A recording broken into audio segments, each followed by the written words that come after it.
Obviously, we've got the broad, everything to everyone, email, text message. Then we've got what's generally we're seeing more of in the business sector, the SME sector, the tailored. And this is where we're seeing, especially if you've got a lot of information on your website, it is tailored to that person. It is saying, you know, it might come from someone else within the company, but obviously a spoofed address, or it's asking information around the company. So they're using that data to craft a more realistic attack. And then whaling after those people at the top, you know, the CEO, the financial controllers. So what do your financial controllers know about, and what the process is built in place? Next slide. So if I do not get 100% here, someone has not got a phone. Well, they'll have to have a phone to do this, but this is the classic fake delivery text message, DHL, Royal Mail, Yodel, whoever it is. These are getting sent out left, right, and centre. They have been for about a year now. A couple of different attack types here. One, they were saying, go to this website to download our app, and it was malicious software, okay? The other, you go to the website, you fill in the details, and they steal some of your personal data and $1.99, and then they might follow it up. So then they have the information to do the spear phishing attack. And there was a BBC article recently about an ex-police officer who fell for this. He signed up for $1.99, then they rang him, pretended to be from his fraud team, and said they needed to move the money to his safe account. £3,000 later, he realised what was going on. Okay, so they will change their attack type, they will change what's going on. So, you know, now that we're in Plan B, I'm expecting that to be the next phishing campaign, starting as of 5 hours ago, probably 12 hours ago. Next slide. So this is an example from a financial sector within Norwich. And as you can see here, it was crafted to the company. They did use 365.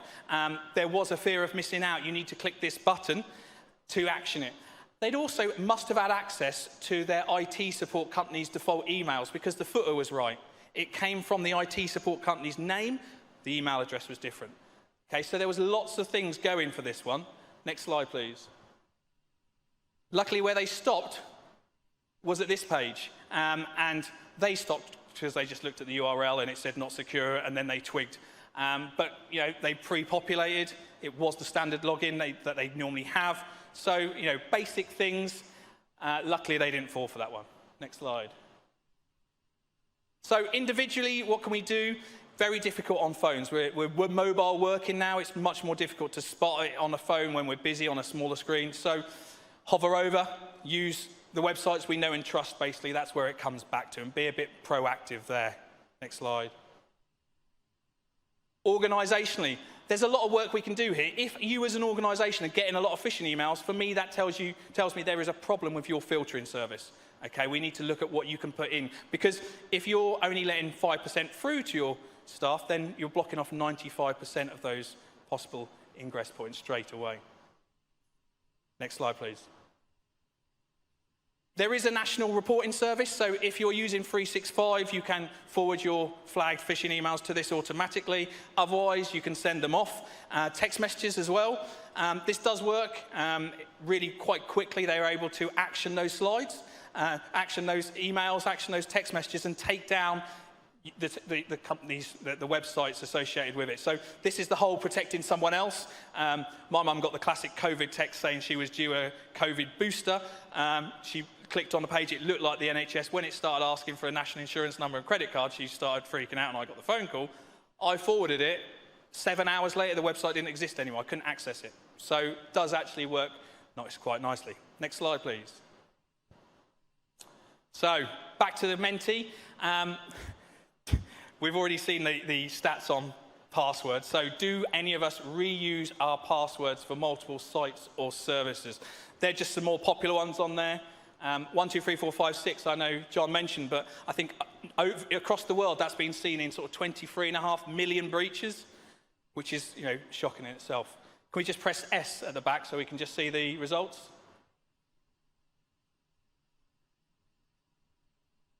God, this is a very level playing field today, isn't it? Everyone's hedging bets. Okay. We all know it's wrong, and this comes to something I'll talk about later. Cybersecurity needs to be that balance between security and ease of use. Otherwise, our staff just aren't going to use it, and they're not going to go on that journey with us. Excellent, next slide. So, let's test your cybersecurity knowledge. Which of these is the best password?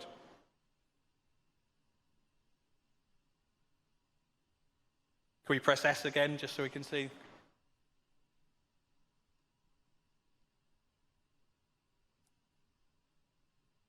I need to mix those first two up. They're too obvious, aren't they? Okay. This one's always interesting. At business events, people always go. I always get a decent number, do number 4. It's just too short as a password. It's only 7 characters. But as humans, we're programmed to look at something and go, if it's random, I'm going to struggle to remember that. Therefore, the computer will be hard for the computer to break. The computer doesn't care. It's a machine. So longer is stronger is better. Well done, 26 of you. You've passed. Get your certificates on the way out. Next slide, please. So, national guidance, NCSC, as I mentioned, CyberAware is the campaign. Strong separate passwords, free random words. If you're using password managers and you're fully integrated with them and you're happy, then yes, use those default 20-character random combinations. The reason it says free random words is that it gives us a chance to remember it. And that's why we reuse passwords, because we think if we get set something at random, we're never going to remember it. So free random words, hopefully, is a balance between memorable and secure, because it will make the length of the password over 12, 14 characters. Password managers, national guidance is you save your passwords in a browser if it's your computer, because again, it's better than reusing. And then two-factor authentication, switch it on for everything. Most of the victims we speak to in the cybercrime unit are victims because of that. They have weak passwords, they haven't changed them, and they're just not using 2FA. Next slide. 2FA, the app is much better than a text message, please. We are seeing some SIM swap attacks. We had one a while back where a police officer's account was compromised, and they did it by ringing up his phone provider and tricking them into transferring the SIM number, the SIM card, the number across to a new SIM card. They rang 18 times to get through those security checks, which is quite an interesting new attack type. It's quite big in the US on traditionally on social media accounts. We see quite a lot of it as well. Next slide, please. Question for you guys then. Let's see if this is 50-50.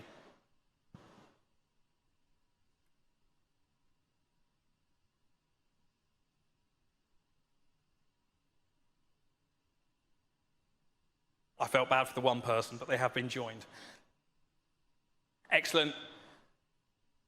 Our standard line is, if you're using strong, unique passwords and you've got 2FA on, you're much less likely to be a victim of cybercrime, because they will move on to other people, especially as an individual. As an organization, it depends how much of an attractive target you are. So I was at a presentation recently, and they said there's some research that the average reconnaissance is about 120 hours on an organization if they want to try and target that organization. You can do a lot in 120 hours. Okay, next slide, please. So, business email compromise. Ransomware gets all the news. It is the sexy cybersecurity threat. Business email compromise has been around since 2012. Financially, this is the one where businesses lose the most money. Okay, so getting into the account, changing invoice details, changing payment details. We had one a while back where a campsite had their payment details on their email signature. They used a weak password. Someone got in, just changed the email signature. They didn't notice for 2.5 months. Okay, so not exactly, the most technical attack ever, but psychologically quite good because no one checks their email signature. Okay, next slide. So this one is quite straightforward. It's policy, process, procedure. For those people who deal with the money or pay invoices, what is the procedure that we follow? If we need to change our details, do our customers know that? And if a customer changes their details, how do we follow that? Quite often, we catch these, or they get caught by the businesses because of the wording. So there was one locally in Norwich, and they didn't pay it because at the end of the email it said, God bless. And they were like, I went for a pint with them last week. They've never mentioned religion before. They've never said that in an email before. So it's wording. But they will look back at email threads and copy and paste old emails. So be careful. Monitoring, flagging, that's quite an easy one. Email forwarding rules, the bane of our existence pretty much. So just, if you're an admin, have that control over it, or ask your IT team, what rules are there to stop forwarding rules, or do we need them? Do we check them regularly? Next slide, please. And then the big one, ransomware. So we're seeing a lot of this double extortion now. This is the standard. So the first extortion element is they encrypt your files and say, pay us. The second is you go, well, I'm not going to pay you, I've got a backup. They go, well, we've got your data, we're going to sell it, we're going to leak it, okay? Reputationally, that is potentially massive. And I think that's a risk that everyone needs on their business risk register. It's a really tough thing to quantify. Jump across Wi-Fi, jump across networks, can sit dormant for some time. We had a victim in Suffolk last year. They were in the network for 2.5 months, and they launched the attack Sunday morning at 9:30, and everyone was coming back from lockdown Monday morning. Maximum disruption, maximum issue. They'd been in so long that the backups were done. So the backups were connected, they had those. So they recovered, but they lost 9 months of data. So think of that from a business point, could you still operate losing 9 months of data? Probably not. Next slide, please. Backups, test them, segregate them, plan for the worst. My colleague Steve will be on the stand as well, really keen advocate of exercising. Throw people in the deep end and see what happens. Run these simulations and see if you can cope. Next slide, please. And then back to cyberware, the top tips. So updating devices, pretty obvious. They should all be updating automatically. Antivirus, anti-malware, again, should be a standard now. And then coming back to this backing up. Even as an individual, what is your most important data? Most of us now have Android, it backs up to Google, or iPhone, it backs up to iCloud. But is that all of our data? Is that everything we need? Next slide, please. From a business point of view, I've been here talking about cyber threats. There's still a physical threat. So one of the services we offer is we go into businesses and we do what we call a cyber basics review. It's in line with Cyber Essentials, but it's, are you on the road to Cyber Essentials? And we constantly just look and go, oh, I really like the fact, the door was locked or was monitored or there's someone on reception. Just the simple wins, okay? They are still there. Do your staff know not to plug in USBs? The oldies are the goodies, unfortunately. Policies, procedures, and then this whole staff awareness. Do the staff know where to go, who to speak to, and more importantly, what to do in the event of an incident? How quickly should they report it? We need to encourage that. So this no-blame culture, because if you're saying, I spoke to an organisation fairly recently who they did phishing simulations, but if someone clicked on a phishing link, they gave them a disciplinary. Well, in that case, if they click on a phishing link in the real world, they're never going to own up to it because they don't want to get a disciplinary. So we need to be considered in our approach there. Next slide, please. Cyber insurance. I think this has changed massively over the last year. It used to be I went places and people went, yeah, but I've got cyber insurance, I'm fine. Oh, this is a bit scary. Everyone just wants me to sit down. So what does the policy cover? What minimum standards do you need to meet? And what support are they going to deliver? So again, worked with an organisation that got ransomware recently. I said, well, what's happening? What incident response are you getting into? And they said, oh, we spoke to our insurers. They just need us to send them a letter outlining what's happened, and then they'll come back to it. Why in the 21st century are we sending letters to say we need some incident response rapidly now? I was just blown away. I was like, no, just go and do it and get it back later if you need to. You need to be quick. You need to respond to these incidents. Excellent. Next slide. If you are a victim, report to Action Fraud for cyber and fraud. That then funnels down. If it's a live cybercrime in action, it will get flagged up 24/7 and it will go to the NCSC and then pass down to regional, local, depending on the severity of that attack. From an investigative point of view, so I work in the office with the investigators, most of the time we go out to people and we say, what evidence have you got? And they say, nothing, we wiped it all. That's pretty much the end of most investigations, okay? Even from the ransomware angle, there are national task forces on different strains. All that information is useful, and there has been some enforcement nationally in the REVIL crime group as well recently, which is related to ransomware. Next slide. And then us, what do we do? So this sort of thing, staff training, staff awareness, We also play Lego when we get a chance. That's quite good for getting decision makers and board members and see the importance of it. Cyber Basics reviews I've mentioned.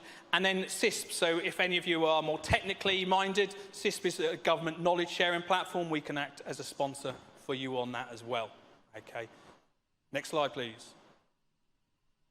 And then there's loads of resources. So our main role is just to point you in the right direction of where you can go. But there's two really good ones here. So the Eastern Cyber Resilience Centre. I've got a colleague, Fiona, somewhere over here. She's out on the stand with us. Go and have a chat to her. It's free membership. And then Police Cyber Alarm, which is think of it as a CCTV camera looking at your inbound traffic, generates reports that you can use to say, yep, all our stuff is working, it's blocking everything, but it also does vulnerability scanning and a bunch of other stuff. Again, free service. Next slide, please. So these are my corny statements that I've decided to add in on this one. So cybersecurity is a journey. It's not you can't just throw money at it and think it's gone away now. We need to consider this as a long-term project. It is a business risk. Quite a lot of times when I speak to businesses, I'll say, have you got an incident response plan? Have you got a disaster recovery? And they'll say, well, we have, but it's for the building burning down. Okay, we should be getting cyber in there. Effective cybersecurity should not sacrifice ease of use. This is a massive one. Your staff will not use a system if it's too complicated. If it's too hard to use, they have to jump through too many hoops, they just won't bother. Okay, and they'll think of ways to get around it. And then that's training and awareness. For me, it's a constant thing. Yeah, it's not a one-year event. It needs to be topped up regularly. So if you get a phishing email come through, send that round. It's a great learning point. Okay? Put a poster up. Have those conversations. Really difficult as we shift potentially to more home working. We don't have that office interconnectivity there where people would just say, this looks dodgy, what do you think? That's not happening so much now. So we need other ways and systems in place. Next slide, please. Okay, here we go. Last question on Menti. As a result, are you going to change any of your behaviours?